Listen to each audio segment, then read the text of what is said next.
కర్నూలు జిల్లా ఎమ్మిగనూరులో మాజీ ఎమ్మెల్యే స్వగ్రామం నందు ఏర్పాటు చేసిన మీడియా సమావేశంలో వైసీపీ ఇన్ఛార్జ్ రాజీవ్ రెడ్డి మాట్లాడుతూ మాజీ మంత్రి అంబటి రాంబాబు ఇంటిపై దాడి చేసి తెలుగుదేశం పార్టీ అక్రమ అరెస్టులను ఆపకపోతే మీరు చేస్తున్నటువంటి అరాచకాలను డిజిటల్ ప్లేబుక్ నందు భద్రపరిచి 2029 ఎన్నికల్లో వైఎస్ఆర్ కాంగ్రెస్ పార్టీ అధికారంలోకి వచ్చిన తర్వాత ఎవరైతే మా మంత్రులను నాయకులను కార్యకర్తలను ఇప్పుడు ఇబ్బందులకు గురి చేస్తున్నటువంటి వారిపై తప్పకుండా చట్ట ప్రకారంగా చర్యలు తప్పవని రిటర్న్ గిఫ్ట్ ఇస్తామని ఇన్ఛార్జ్ రాజీవ్ రెడ్డి తెలిపారు।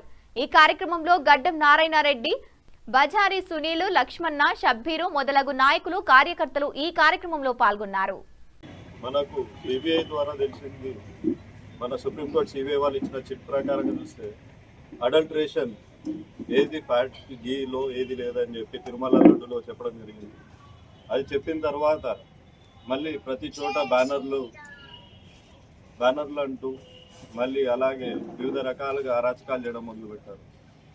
ఇది జరిగిన సమయంలో ఫస్ట్ మన మాజీ మంత్రివర్యులు శ్రీ అంబటి రాంబాబు గారి ఇంటి మీద దాడి చేశారు।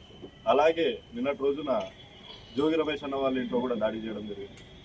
దీన్ని కఠినంగా ప్రతి పోలీస్ అధికారి కూడా కఠినంగా చూసి కఠిన చర్యలు తీసుకోవాలి। ఎవరైతే దానికి పాల్పడ్డారో ప్రతి ఒక్క టీడీపీ కార్యకర్త కావచ్చు, లేకపోతే నాయకులు కావచ్చు, వాళ్ళందరినీ కూడా ఐడెంటిఫై చేసి వాళ్ళని ఖచ్చితంగా కేసు నమోదు చేసి వాళ్ళ మీద కఠిన చర్యలు తీసుకోవాలని చూస్తారు। టీటీడీ లడ్డులో ఏదైతే అడల్ట్రేషన్ అని చెప్పి వాక్యాలు ఏవైతే చెప్పినారో చంద్రబాబు నాయుడు గారు చెప్పిన ఆదేశాల మేరకే ఇవన్నీ జరిగింది। టీటీడీ లడ్డూలో అడల్ట్రేషన్ లేదని సిబిఐ చెప్పిన తర్వాత ఫస్ట్ వైఎస్ఆర్సీపీ పార్టీ గెలిచింది। ఎందుకంటే ఎటువంటి తప్పు చేయలేని పార్టీ మా పార్టీ కావచ్చు। అది కాకోకుండా ఎప్పుడైతే ఈ ప్రచారం మొదలుపెట్టినారో టీటీడీలో అడల్ట్రేషన్ కావచ్చు మిగతావన్నీ కూడా ఫస్ట్ అన్నిటికంటే ముందు వెళ్ళి సిబిఐ ఎంక్వైరీ కోరింది మన వైవి సుబ్బారెడ్డి గారే।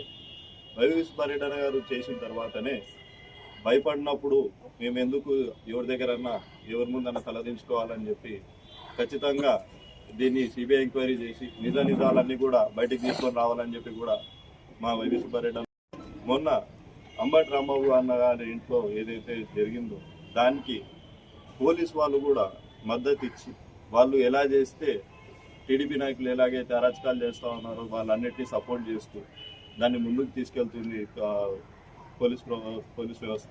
దీని అన్నిటి కూడా కఠినంగా ఆపాలి। అలాగే ఇది ఖచ్చితంగా ఆగకపోతే ఏదో ఒక రోజు మళ్ళీ 2029లో మా ప్రభుత్వమే వస్తుంది। మా ప్రభుత్వం వచ్చిన వెంటనే మేము కూడా ఇలాగే చేస్తాం। మీరు ఎన్ని చేసినా రెడ్ బుక్ రాజ్యాంగం అనుకుంటూ వైఎస్ఆర్సీపీ లీడర్ల మీద, కార్యకర్తల మీద, ఇప్పుడైతే ఏకంగా ఇన్ఛార్జ్ల మీదకి వెళ్తున్నారో ఇదే విధంగా 2029 వస్తే మేము కూడా ఇలా చేయాల్సి వస్తుంది। మీరు అలా చేస్తూ ఉన్నారు। మేము ఎప్పుడు శాంతి భద్రత కోరుకున్నాం మొత్తం రాష్ట్రంలో।